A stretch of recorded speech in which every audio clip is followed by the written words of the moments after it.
Halo teman-teman, pernah nggak kalian berpikir kenapa setiap sekolah atau universitas memiliki susunan mata kuliah, metode pembelajaran, dan sistem penilaian berbeda? Semua itu diatur oleh sesuatu yang disebut kurikulum.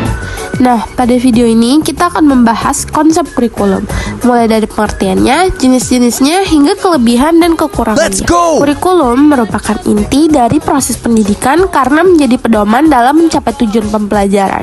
Di antara berbagai bidang pendidikan seperti manajemen pendidikan dan layanan peserta didik, kurikulum menjadi bagian yang paling berpengaruh terhadap hasil pendidikan. Dalam pengembangannya, kurikulum dibedakan menjadi dua bentuk, yaitu desain kurikulum dan implementasi kurikulum. Desain kurikulum merupakan pembelajaran media serta sistem evaluasi, sedangkan implementasi kurikulum adalah penerapan dari rancangan tersebut ke dalam proses pembelajaran, mulai dari kegiatan belajar di kelas hingga proses evaluasi.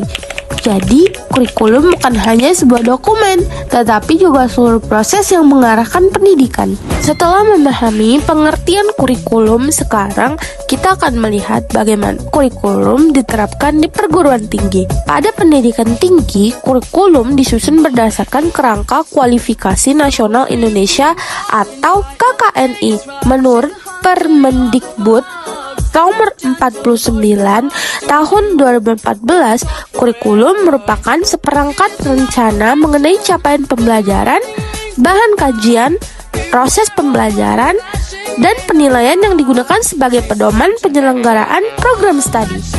Secara umum, kurikulum memiliki 4 komponen utama. Pertama, tujuan atau capaian pembelajaran yang ingin dicapai mahasiswa. Kedua, isi atau bahan kajian yang akan dipelajari. Ketiga, proses atau metode pembelajaran yang digunakan untuk mencapai kompetensi tersebut.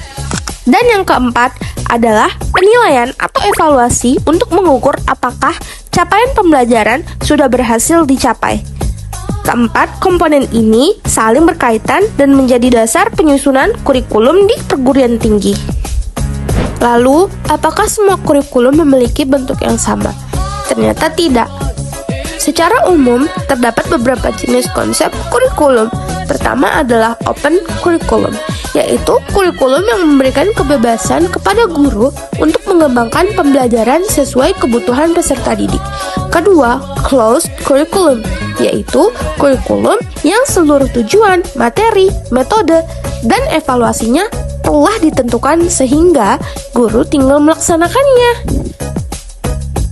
Yang ketiga adalah guided curriculum, yaitu kurikulum memberikan pedoman kepada guru tetapi tetap memberi ruang untuk melakukan pengembangan di kelas. Selain itu, menurut Nasution, terdapat separated subject curriculum, yaitu setiap mata pelajaran diajarkan secara terpisah.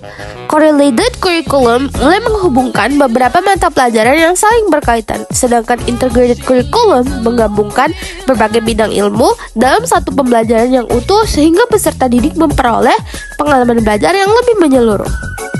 Setelah mengetahui berbagai jenis kurikulum, waktunya kita akan membahas kelebihan dan kekurangan dari konsep kurikulum. Kurikulum memiliki peran yang sangat penting dalam dunia pendidikan. Kurikulum berfungsi menjaga nilai-nilai yang baik, mendorong creativity, serta menjadi alat evaluasi.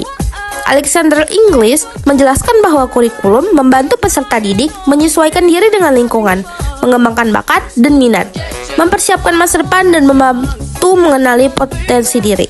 Selain itu, kurikulum modern tidak hanya berisi daftar mata pelajaran, tetapi juga mencakup seluruh pengalaman belajar peserta didik, baik di dalam maupun di luar kelas. Dengan adanya kurikulum, proses pembelajaran menjadi lebih terarah.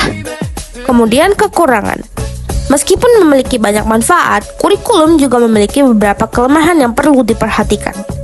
Salah satu kekurangan kurikulum adalah proses pembelajaran yang terkadang masih terlalu berfokus pada penyampaian materi, sehingga peserta didik lebih banyak menghafal daripada mengembangkan kemampuan berpikir kritis. Pelaksanaan kurikulum membutuhkan guru yang kompeten dan sarana yang memadai, serta sistem penilaian yang cukup kompleks karena mencakup semua aspek pengetahuan, sikap, dan keterampilan dalam waktu yang bersamaan. Dalam penelitian yang banyak mengenai Implementasi kurikulum merdeka juga menunjukkan adanya keterbatasan ruang lingkup yang masih sempit, kurangnya data empiris, serta pembahasan yang belum mengeluas.